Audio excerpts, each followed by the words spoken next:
Today's a new day. We're gonna have a look at the head bearings. Remove the mask, remove the hooter, the electrics, move all of it out of the way. Quite straightforward. Just remove all the fucking cable ties. And then let's have a look what we're dealing with.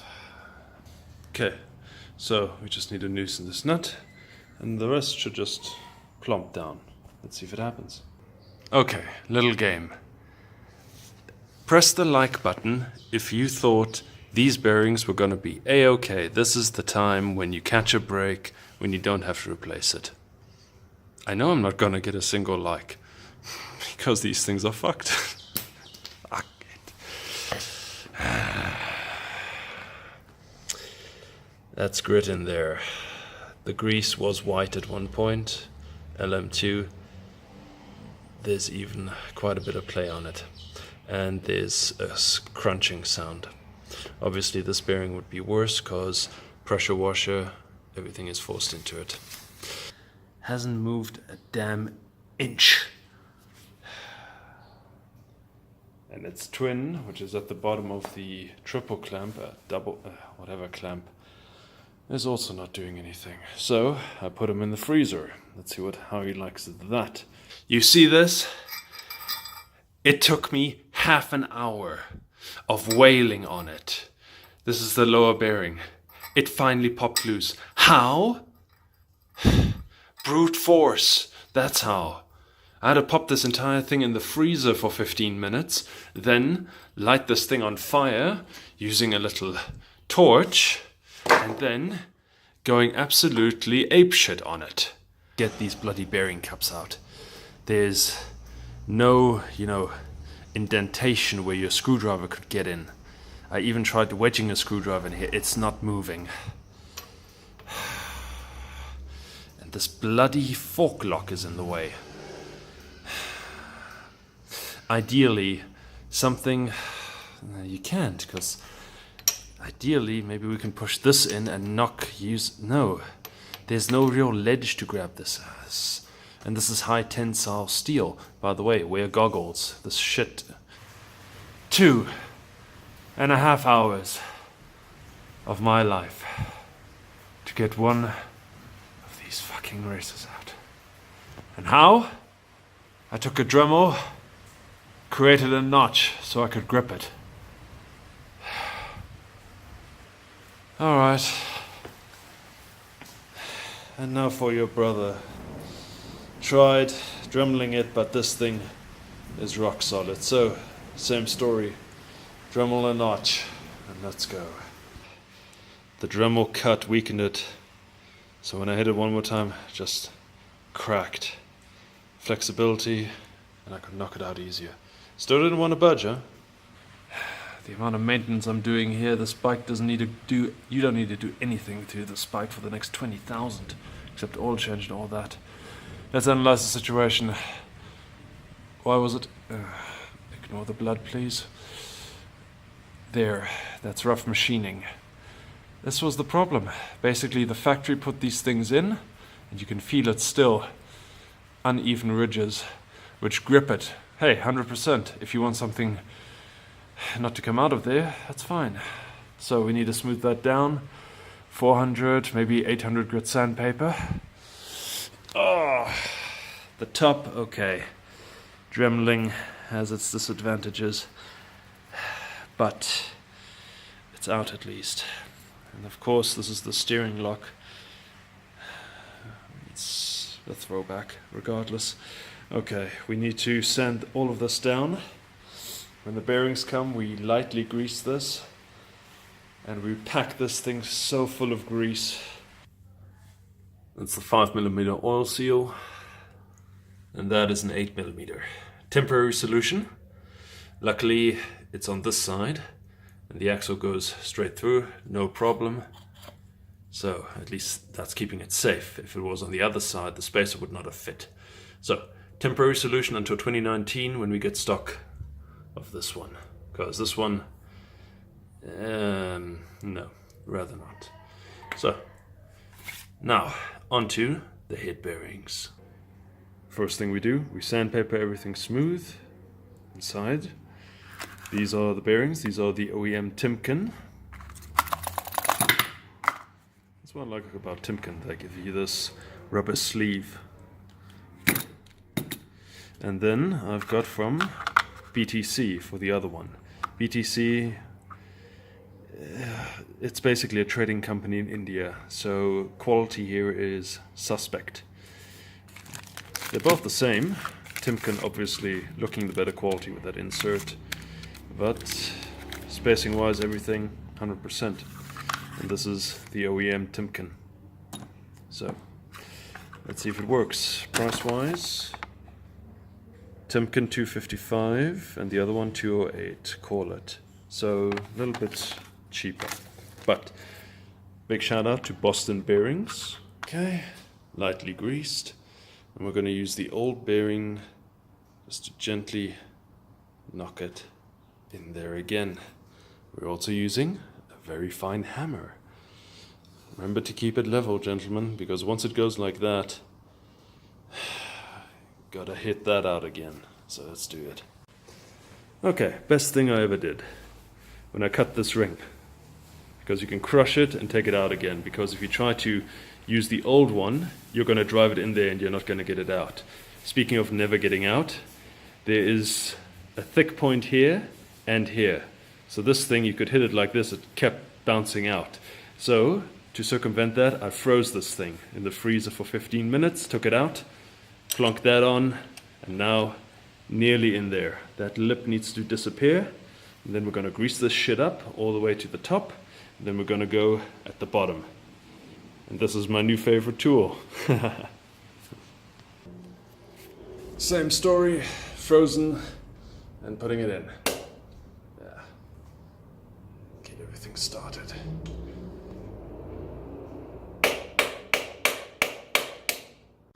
Alright, there we go. Mental note, gravity's a bitch. Alright, now if you played with mud as a kid, this will be fun. You gotta grease this bearing. And what you do, you put a big old dollop of grease in your palm and you smush it in until this bearing doesn't move freely anymore. It's like stickiness and friction combined. Then we're going to lube this shaft. Yes, we're going to get it all lubed up, as much grease as possible. Then we're going to slide that bearing down, get it started, and use the old bearing race, put that on top, and then use a hammer and carefully push it into position. We'll know when it's done, when these don't turn anymore. We'll figure that out, won't we? Ha! As you may have seen, I've also taken the liberty of painting over the rust everywhere, and also cleaning the threads wherever possible. Alright, that's packed as full of grease as possible. Bottom, top, shaft, and I added a lot here because this is where the steering lock goes into, and just have to make sure there's no further rust down there. So let's take a hammer and slowly but surely do the dance again. There we go, seated. Now we're just going to give this an extra slathering of grease, because this is where water ingresses. That's what's touching the race. So put an extra extra layer of grease there, and then let's install. And before any of you ask how much grease must I use the same amount as you would when the wag, the wife and girlfriend, lets you put it in the rear for the first time. Which translates into rather use a bit more than a little less. Sure, you're going to make a mess, but at least you know everything's going to go in smoothly and you won't need any excessive force or even a shoehorn. Race dependent. Right, next. As you can see, tightened. How tight do you have to be? Stupid question. Always tight. Right. Make sure that when you do tighten this, that you're still able to move it. Now this feels good. It's not loose. There is, how do we say, control. If you're not certain if the bearing's knocked in all the way, have a look at the bumper. And if it goes exactly to the old one or even a little below, that's good too. Because that's perfect. Now, grease, put wherever. Here, grease this up, grease the thread, grease that, grease the other hole, because this is going to go. Oh, by the way, you can't install this the wrong way, because if you do and you move it, you'll hit the radiator. So, and done. I'm never going to see what is in here again. I can make sure of that. There's grease, high quality bearing, not so quality bearing.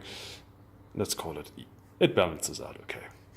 Grease, it's not long term or any special grease, just wheel bearing grease up to 120 Celsius.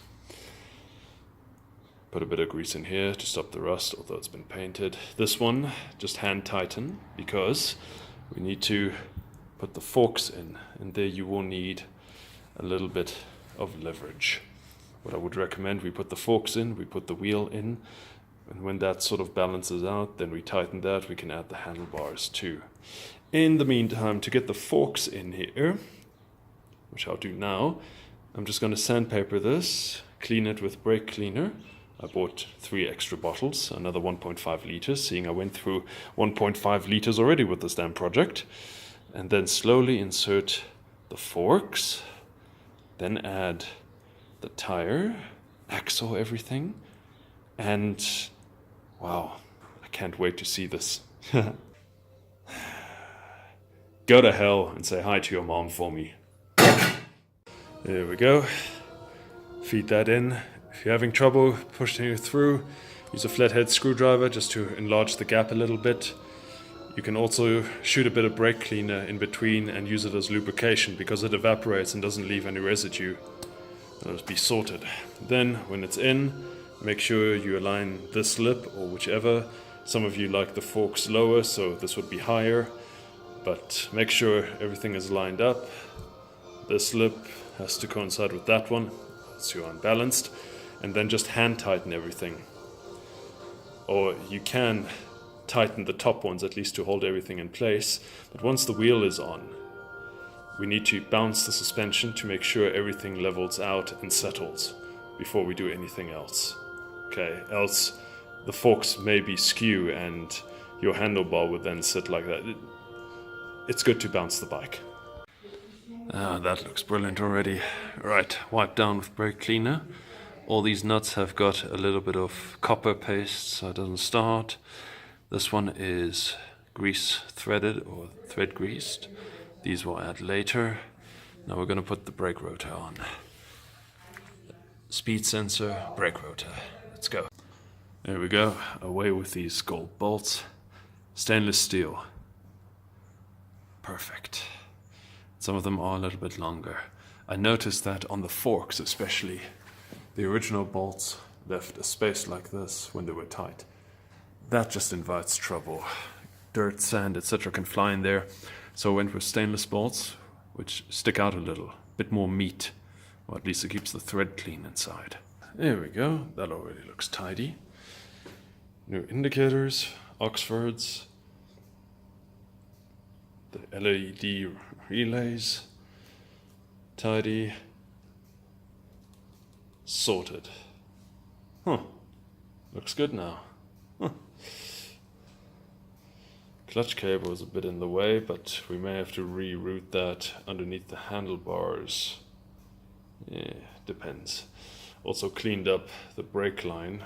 Before it was just all over the place. Added another holster here. Made sure the stuff is not going to get broken. Excuse the cable tie color. That's all I had left. Okay, look, it'll work. At least it doesn't bind to the tire. So, we just got to fit the mask. The headlight is currently curing. I painted it because the aluminum was corroding. So that's sorted. Next up, oh yes, did a bit on the engine today. Remember that breather hose that goes into the air filter? Shortened it, rerouted it here. Now it's got its own little engine crankcase breather.